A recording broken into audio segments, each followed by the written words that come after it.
And now the floor is yours. Thank you. You should see my presentation. Yes, we are Great, good to thank you. go. All right. Thanks so much for being here tonight. I'm really happy to present you a summary of what happened this summer in the field season, as well as give you an update on the demography of the population and some of the latest results of two of the most recently published master theses from two former students of us, Florent Derry here and Albert Michaud, which are listed as co-authors. And of course, there are other people that are as co-authors here because, as you probably all know, those big projects, there's a lot of people involved, and I'd like to acknowledge them. But bear with me if I say something that is wrong. It's all my fault. They haven't seen anything, but I think they deserve to be there because everything I'll be talking about, they have been part of.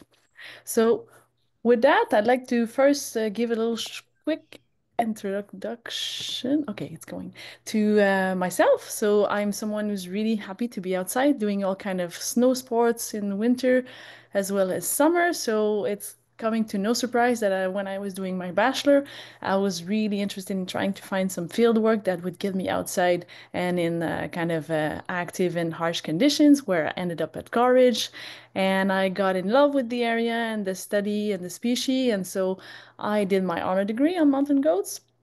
And I continued doing a master and moved into a PhD doing work on mountain goats and other ungulates. And since then, I've been involved at Caw Ridge every summer, going in the spring to train the new students, make sure everything is conformed to other years, get the captures going, and all the logistics with this study area is a lot of logistics to take care of. So that's happening every year. And the goat study has started in the beginning. They were looking at finding a way to understand population dynamics, measure age and sex-specific survival and reproduction. And in 2008, Marco and Steve Cote, Marco Festa-Bianche, they wrote a book on mountain goats, which summarized what had been done up to then. But a lot of things have happened after that as well. And this study started because in the 80s, goat population numbers were declining in Alberta despite relatively conservative harvest rates, which included 45% females on average. And in the 87s, the numbers were so low that the goat hunting was closed. And it prompted this study because the government was trying to understand what was going on. And so they wanted to look at recruitment. Of adults, recruitment of breeding of adults using this longitudinal approach of marked individuals. So that's what prompted the study. And since then, we have been following animals that are marked from birth to death and recording all kind of information that helped us understand better what's going on with these species.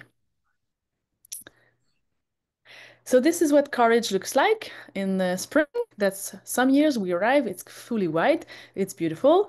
And for those who haven't been in the area, who don't know so much about Canada as well, this is Alberta, the province where the study is going on, and close to where my arrow is pointing in west central Alberta, that's where Caw Ridge is located, in the forefront of the Rocky Mountains.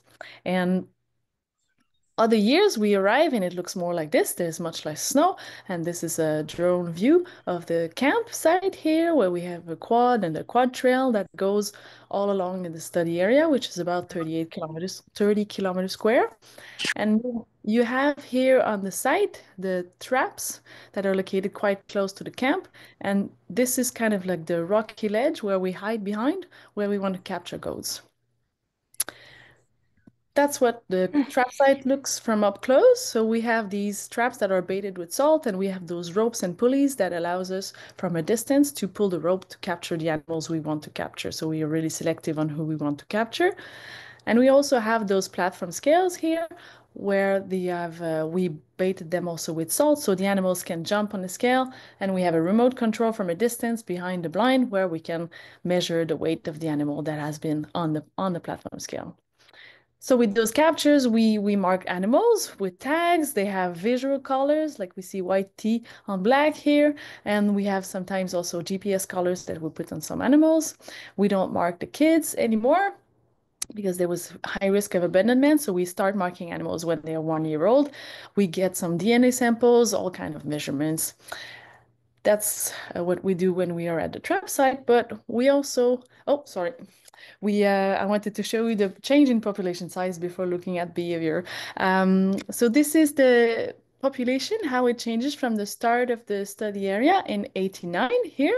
We have the total population size in June, which was about 90 individuals, and it showed a slight oscillation with a strong increase until it reached about 160 individuals in 2008 before it crashed and drastically declined in those years, where we had actually lots of cougar kills and we had a cougar specialist, and it really affected of course, adult survival, but it also had a indirect effect that it was creating a lot of stress, which prevented female from being reproductive.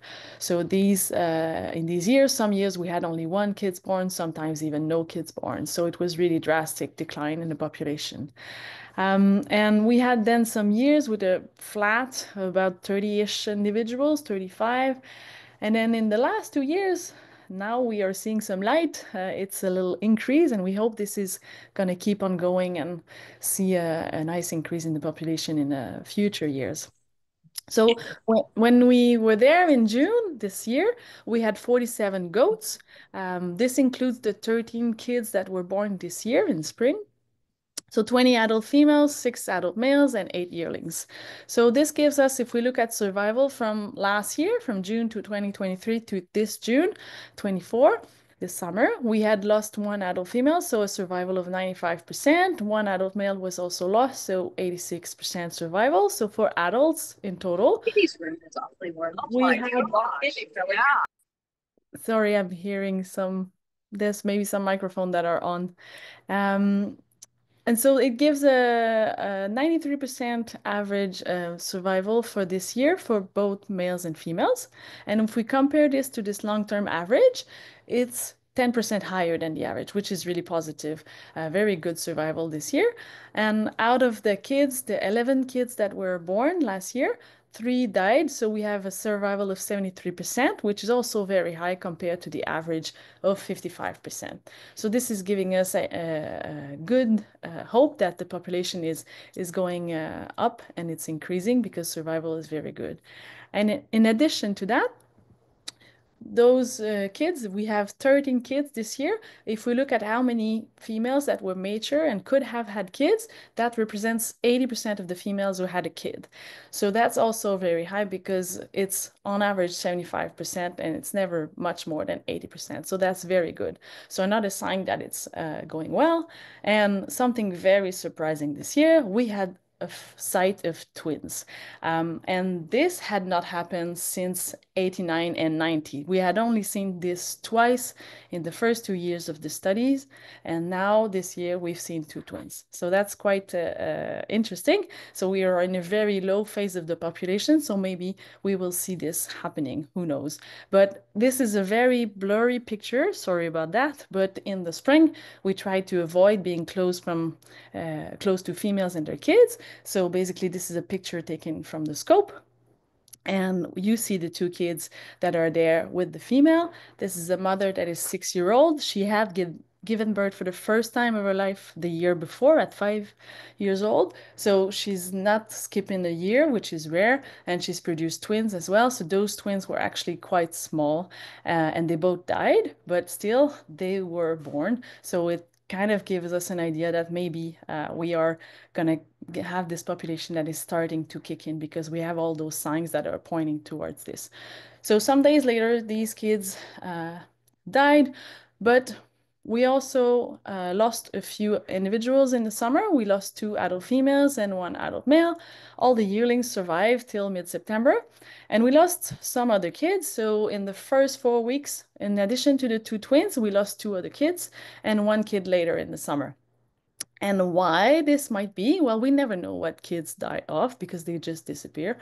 But we had lots of grizzlies this summer. There were 38 individuals that were sighted in 18 occasions. And this only in the first 9 days, they've seen 22 individuals. And many of these sightings were families, so a mother with cubs or yearlings. So they were quite often observed. They've seen 2 attacks. They were unsuccessful, but we never see all the attacks, of course, so we'll never know. But it is possible that some of these kids died from these grizzlies.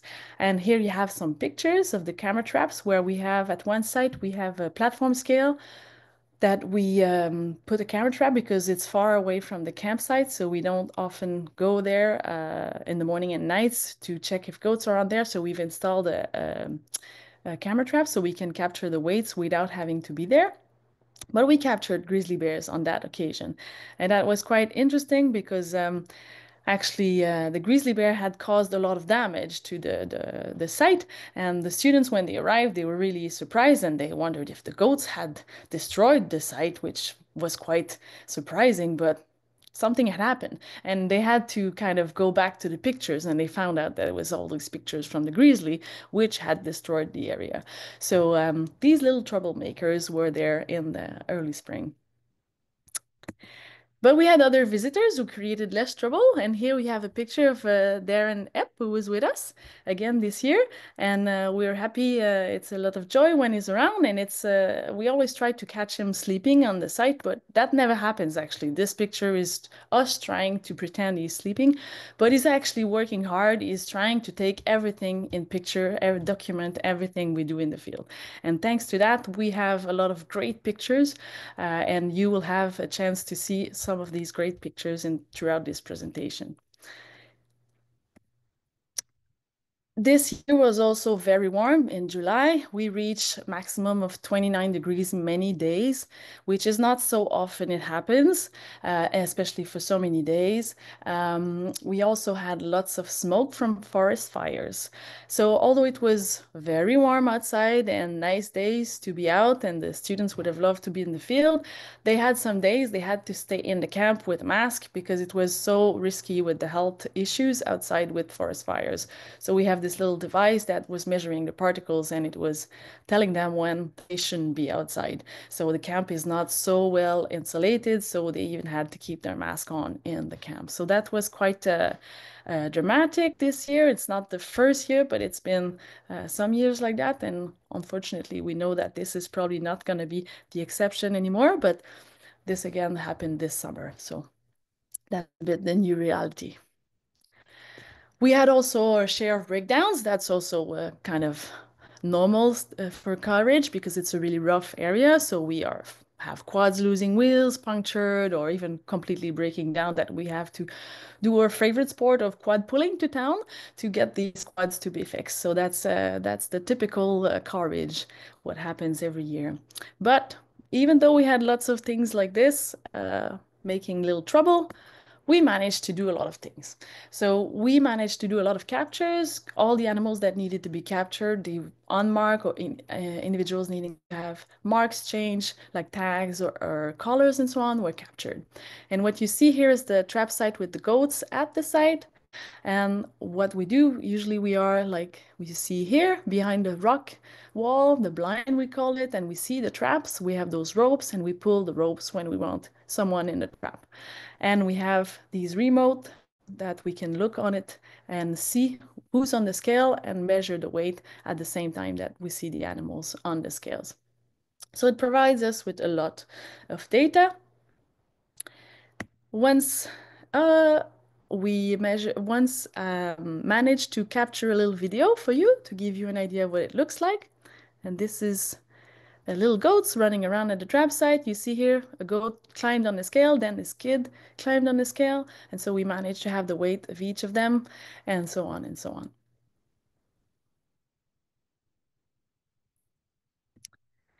So once captures, goats are not at traps all the time. Once they are not there, we go in the field and we do a lot of things. So we go out and look at their behavior, who's with who, where they go, their interactions. They're a very dominant animal, as you probably know. So we measure who's interacting with who and who wins and so on to get the dominance hierarchy. We look at the nursing behavior, the sex of the individuals that are born and so on. We measure a lot of information about the vegetation and the habitat. We collect fecal samples because we can measure nitrogen content, so we know the quality of the food that has been that the goat has foraged on. And we also collect some poo samples where we are really careful not to contaminate, because we are measuring hormones. So we use the gloves, and we have very specific individuals. So we collect the poos from individuals. We know the identity, age, and sex, and so on. So we can follow these individuals, the stress hormones through time, and throughout summer and throughout years. So we can follow a bit more what's going on with the stress level in the population. So we collect a lot of data. And then we also had Laurie Jacob, who's doing a master on paternal effects. So we have the DNA we collect when we capture new animals. So we have those ear punches here. So we use this ear punch to extract DNA, and with this DNA we can perform the pedigree. And so we very, very often know who's the identity of the mother identity of the kid, because we have those association. Even when the kids are growing to a yearling, they're very often still with their mother when we capture them. So we have the mother identity, but it's confirmed with genetic.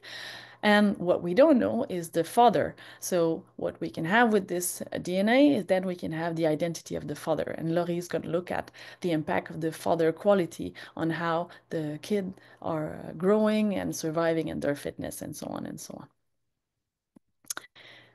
So some of the objectives of this long-term project so far, we've looked at many different things, and to name some, we've looked at annual variation in survival, reproduction, and age structure. We've modeled population dynamics, and we've assessed what causes these population fluctuations. We are still looking into this because, as you've seen earlier, there's a lot of changes through time, and we are in a very different phase now than what we were before. So we're still trying to understand what's going on and what actually is the explaining this kind of long flat we've had recently. We look at individual variation in reproductive success and survival and try to evaluate what is explaining this variation among individuals. We also look at genetic variability and how inbreeding might affect survival and reproduction. And we do a lot of study on behavioral ecology, because this is quite rare for a long-term study, but we have those kind of very long-term data set on behavior that the goats are doing. And so we can answer very much some questions that very rarely can be answered, because we have this long-term study on behavior. And so we can assess how these behaviors are linked to life history threats, fitness, population changes, and so on. And this is what I will tell you more about now for the two recent studies published, were more related to population ecology of goats. So up to some results now. The first study I want to share is the paper published by Florent Derry in Oikos in December. And he was looking at how predation risk, as well as other intrinsic and extrinsic factors, were affecting the vigilance behavior of mothers and adult females without kids, comparing them. And looking after that, whether this vigilance behavior provided fitness returns, meaning is it associated with higher vigilance, providing higher survival for females or their offspring. So to do this, well, to look at what affects the vigilance behavior, we've, over 12 years, performed many different focals. So 30 minutes, we looked at individuals and measure everything they do. And from that, we can have the duration of each alert during the 30 minutes they did, the frequency, so the number of alert events they do during 30 minutes, and the total time spent in vigilance in that 30 minutes spent foraging. And I will present mostly the results from the two first one, because the two second one are very highly correlated. So there's much less variation in alert duration, and so the alert frequency is very strongly correlated with the total time spent in vigilance. And so we've looked at different parameters of what could affect this vigilance. For instance, predation risk. We have an index based on predators we observed in the field, habitat type, comparing open and closed habitat, social environment, group size, reproductive status, age of females, some date and time of day, because that can confound some effects, so we controlled for that. We also looked at chewing, because there's some theory that says if the animals are able to perform another behavior at the same time, that is providing some energy or some benefits, they might spend more time in vigilance. So if the female would be able to chew at the same time and digest the vegetation better, then maybe they would spend more time in vigilance. So we wanted to look into that. Uh, we looked also at distance to escape terrain and the activity and the distance of the kids on the vigilance of the mother. And so there was lots of things, and I will show you mostly the things that were stronger and more interesting that we found. Um, this first graph here is the alert frequency, so the number of alert during the 30 minutes spent foraging. Here is the raw data. The green dots are each of these 30 minutes, how much frequent the alert was performed in the open area. So compared to the orange dots where it's in the forested area. And it's not fully closed forest, it's really this open forest where the goats would have some obstruction from some trees that we compare here. We don't see females very often in very close forests. So we really wanted to compare those fully open to some obstruction. And what we found here is that we have a mean difference of +4 alerts. So in 30 minutes, it's quite a lot. So 30% more often they do an alert in forested compared to open areas. And this is what it's showing you. It's the difference between the two habitats here, +4 alert performed between the two habitats. We also found that alert frequency increased when the female was more isolated. So here you have the number of neighbors in 4-meter radius. So if the female is alone in this 4-meter, or if she has 1, 2, 3 neighbors, and in some occasions she had 4, but that's very rare. And so what we found is that this is the average and the variance around it, so 95% confidence interval, and this is the raw data as a box plot. And so what we see is that when the female is isolated, she performs about 5 alerts more in the 35 minutes she spent foraging compared to when she is surrounded only by 3 individuals. So when it's more risky, they are more alert. Now, what happens when females have kids? This is a similar graph I've showed you in the other slide, but here we have in blue, light blue the barren females, which have lower frequency of alert compared to the dark blue, the reproductive females with the kids. And so what we see is a difference of +2 alerts, so 16% more frequent that female will be vigilant when they have a kid. So it's a little less strong than the risky habitat, but still we have to think that kids are more vulnerable to predation than adults, and maybe that is likely why the females are a bit more vigilant when they have a kid. And we also found a tendency for alert duration. It's a small effect, but still, I thought it was interesting to show it to you.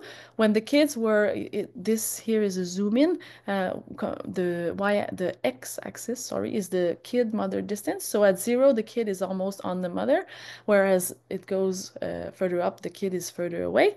And we see that there's a slight increase of 1 second when the kid is not in very close proximity to the mother. So it's likely that the mother is more vigilant, spending more time looking around when the kid is not very close to the mother. But overall, it's showing that females, they will spend more time vigilant when they are in a risky habitat, when they are more isolated, and when they have a kid. But does this provide fitness returns? And this question is actually very rarely asked because people rarely have the data to do this. The theory supposes that vigilance is there because it will improve survival. But very, very, very little studies have done this, especially in nature. So is vigilance linked to survival? And here I've shown you a little picture of a previous year where you have a wolf who just made an attack and captured a kid. So there is some risk for animals out there. So does vigilance help them? So to look at this, we've had those 3 threats of vigilance that I've mentioned earlier.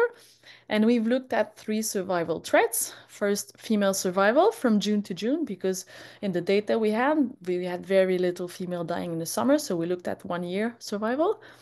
And we looked at also kid survival during the same time frame, but also we looked at kid summer survival because we do have more kids dying in the summer, so we could test this. And kid summer survival is more matched in time-wise with the time when we measure vigilance, which was in the summer. And so we looked at the same time frame where survival and vigilance was measured in the same season.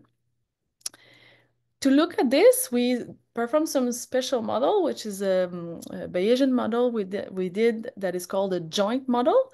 And this is actually allowing to model multiple response together. So for example, we have the 3 alert threats, and we can have female survival threats as well, all together in a model. For each of these response, we have all the effects we found that has an impact on these variables, so we can control for this.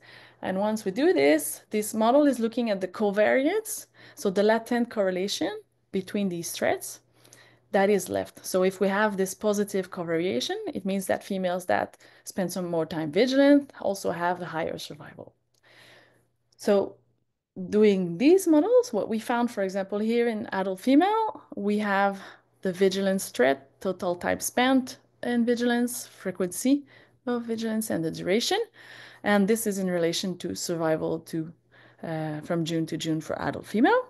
And you have the raw data in gray, and the average as a tick mark, and the horizontal tick bar and the thin bar, they are credible intervals because we are in Bayesian. So that's the credible interval of the estimates. And so if we have no relation or no association, we have this correlation here at 0. And if we have a positive effect, then we have positive covariation or negative. And as we see here, there's a lot of variation, and mostly there's seem to be no association between female survival and her vigilance. If we look at kid survival, although there seems to be some humps that are a bit more towards the positive covariance and some values that are more at like 0.15 as a correlation, it's still very weak, and we don't see any strong association between kid survival from June to June and the vigilance of of the kid mother.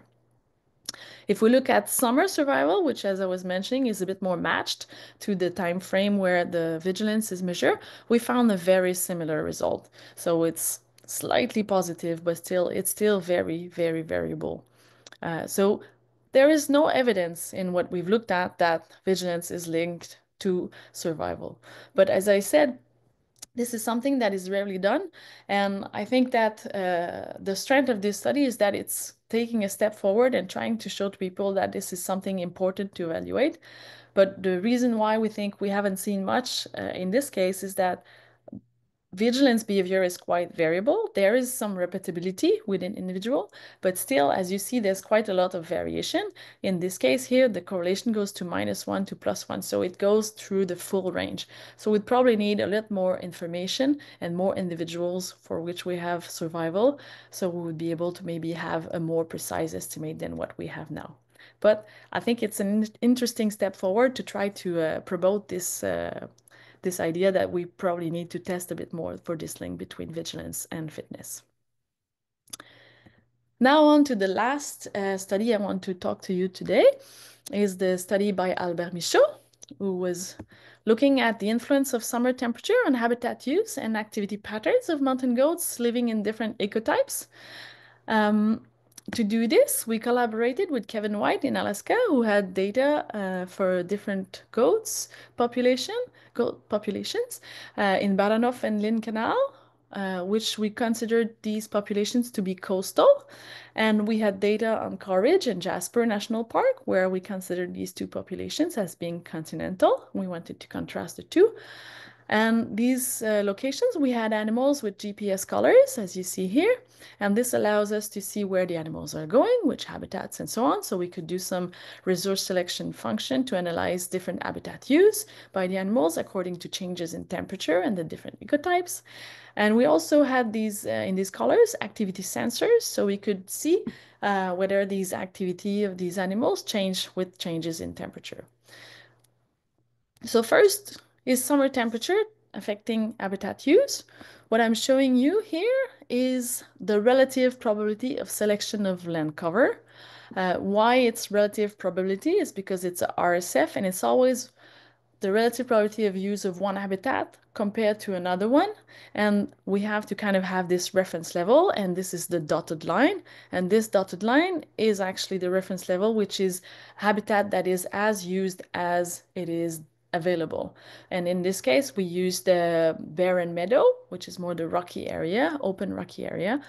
And what we see here, we have the alpine meadow in red, the forested area in green, and the snow and ice areas in blue. And what we see is as we increase temperature, goats are decreasing the use and selection of alpine meadow, the open areas, and they are actually increasing use of snow and ice. So with increasing temperature, they are changing their tactic of habitat use and going towards more fresh area in the coastal habitat. In the continental habitat, where there's much less of these snow and ice patches, we also see that there is a decrease in alpine meadow use with temperature that are increasing. But what is increasing is actually the use of forested areas. So they go more in the forest, which we suspect is to have more shade. So increase of forested area in the continental area, so different tactic. We had access to also a proper measure of shade because we have the possibility to have digital elevation models where you can predict at different time of the day if a specific area, a specific point will be in the shade or in the sun, if assuming there is sunlight, of course. So by using this modeling and assessing what goats were using depending on temperature, here again, you have the relative probability of selection of shade, and it's relative to the sunlight. And in the coastal areas, what we see is that the shade use doesn't change as the temperature increases.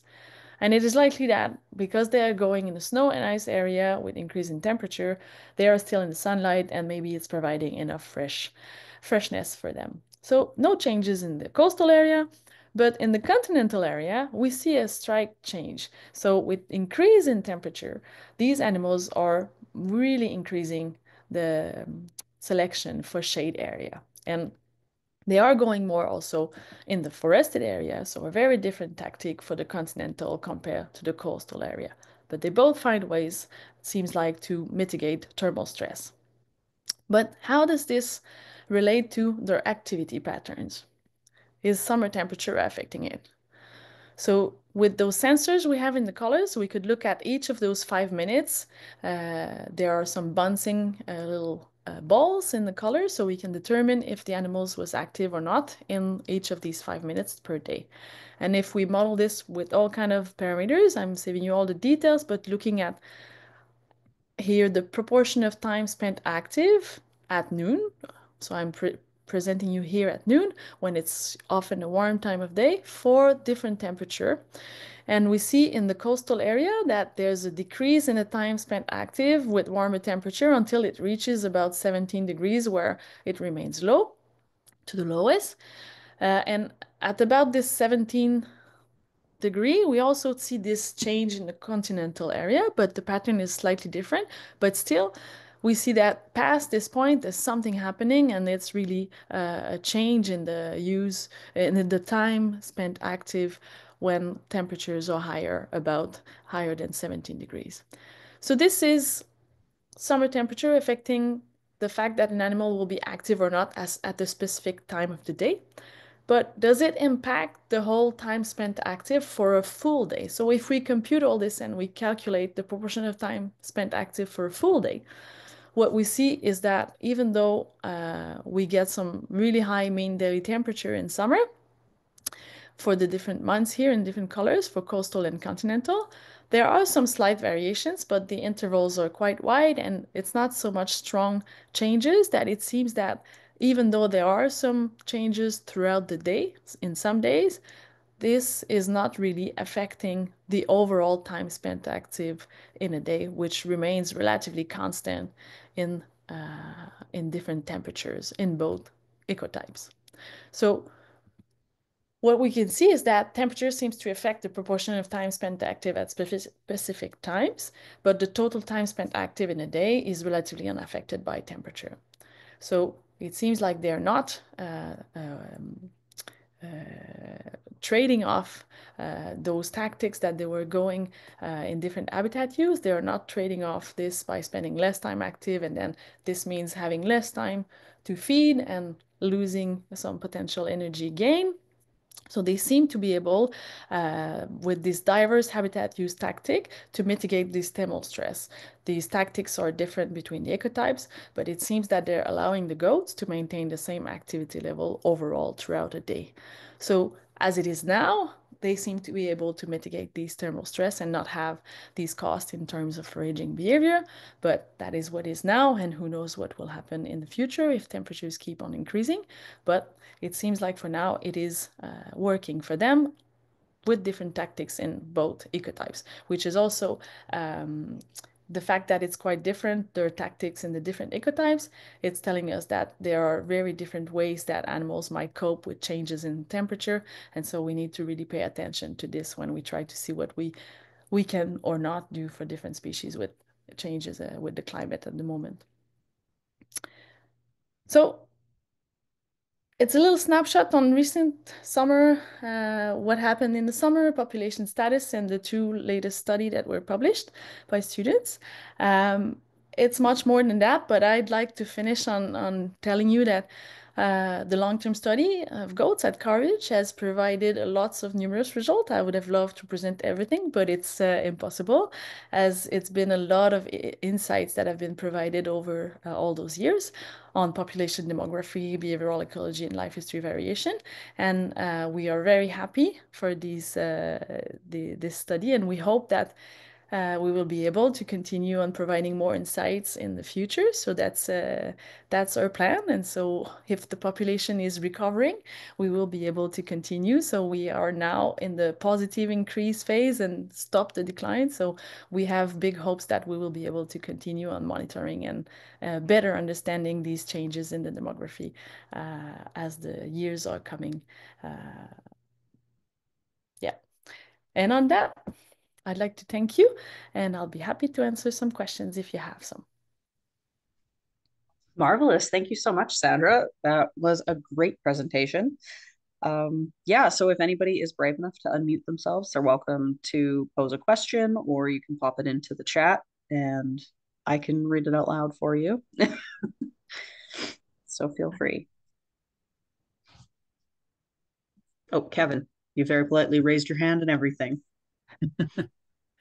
Hey, Sandra, great job with your talk. Thanks a lot for Thank doing that. you. That was awesome.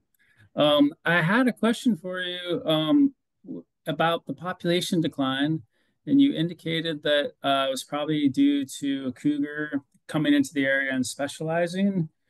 And is there any evidence that like apparent competition could be in play, such that the abundance of predators such as cougars or maybe bears or others could be like subsidized by other prey species, which might result in the greater probability of a cougar kind of discovering Caw Ridge and inhabiting that area? Because I know that you did have that one picture with caribou in the background, I think, and then I assume that there's maybe elk and deer also, probably moose in that area. Or be interesting to hear you provide a little bit more background about that. Yeah, there's lots of deer.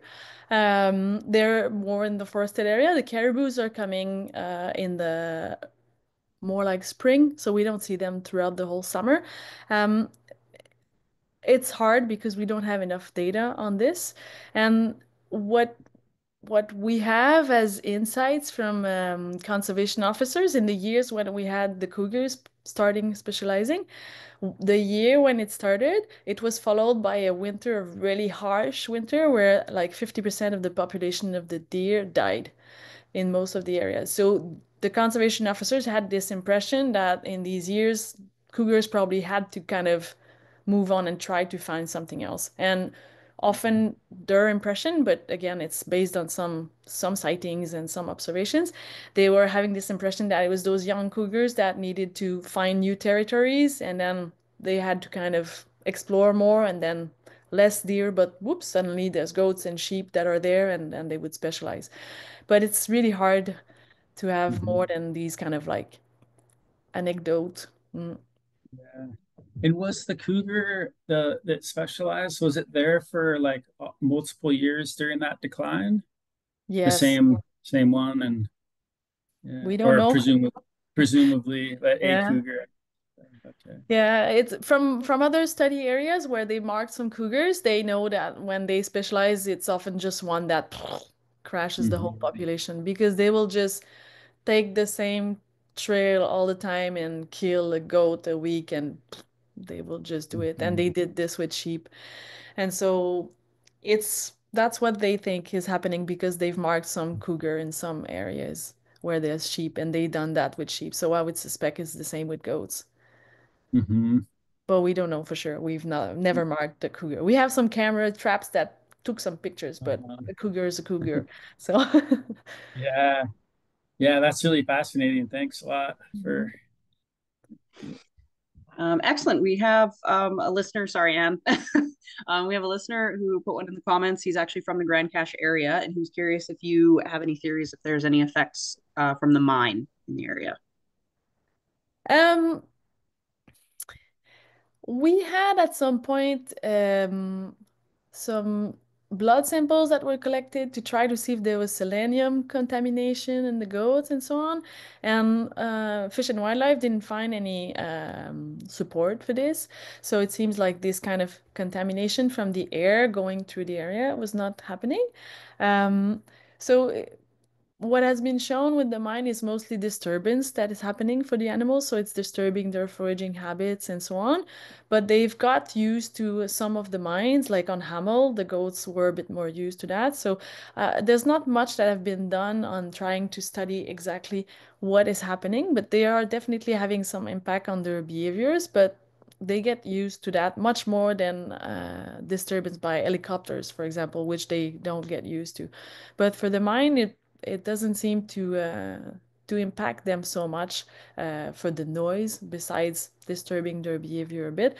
But it's very small information based on not so much. So the we would need much more studies on that to be able to have the real impact. And the problem is that the mine has been there for a long time before we started studying the animals. So it's hard to know the real impact that the mine, when it started, had on these animals. So that there's likely to be some impacts. What they are, it's hard to tell. Awesome. Thanks so much. He's also offered some mechanic skills if you ever need when your quads break down. Yeah, happy. Thanks. All right, Anne, you're next up, so the floor is yours. Thank you for also raising your hand. Took me a little bit to find it. So thanks. That was an excellent presentation. Thank you so much for a great summary and really excellent research over the long term. I had two questions to be a little greedy here. My first was related to the stress hormones that you mentioned that you're collecting through the feces. I'd be curious, A, what hormones you're collecting, and also B, what you've been finding. Perhaps relates to the question around disturbance. And then my second question is a simple one in terms of whether you're getting incidental reports or observations of pack goats in the area or people using llamas and alpacas as well. I'm sorry, I didn't get the pack goats. Pack goats, so domestic goats Oh, or llamas or alpacas, whether you're getting reports of them in the... no reports of that. Good. Okay, perfect. No. That's the answer I wanted. So great. I hope we'll never get reports of that. No. And for the hormones, we are collecting the feces for glucocorticoid hormones. Yes. So, Cortisol or... yeah, and we've had this study where it's really important with these hormones to have the identity of the animals because there's lots of effects of age and sex and so on. So we have those hormones that are specific to the individual, so we can control for this. And we've looked at how this was related to the index of predator sightings we had in the summer and the stress, and how this was related to the probability of reproduction, so the percentage of female reproducing a specific year. And so it has a really strong decrease when the hormones are coming up. It's related to the predator index, and as soon as the hormones are coming up, then we see a decline in the probability of reproduction. So much less females reproducing, and it's really drastic because normally we have between 60 and 80% female having kids, and in these years we had some years with no kids and one kid out of 50 females that could have had a kid. So it's like really, really drastic effects that we had in So this. sorry, just so I'm understanding that if there's high predation or predator in the area, it's driving the cortisol levels up, and in turn, that's negatively affecting reproduction? Yes, it's an index we have because we don't know exactly how many predators are there. So Right. it's what we observe. So it's this index of observations we have, control for the number of days we spend in the field and so on. And it's correlated to the hormones which are related to the reproduction, negative reproduction. That's really cool and only possible in such a long-term study. Neat. Yeah. Sorry. And with respect to human disturbance, are you also finding similar things in terms We of the haven't hormonal effects? We haven't looked at that. We could actually, because we do have lots of information on disturbance, and it has changed a lot through time. It's much more people coming up, and quads and helicopter has changed as well. But we haven't looked at that. That would be interesting, that's for sure. Um, the next step we want to look into is we suspect that this is triggered with epigenetics. And that this little flat we have that took some time before we now start this little increase to see this little increase is maybe caused by epigenetics that has been switched with this high stress, and that this has taken time because it's been shown in the links in hair studies that it takes some generations before the offspring can get rid of this kind of stress that perpetuates through generations.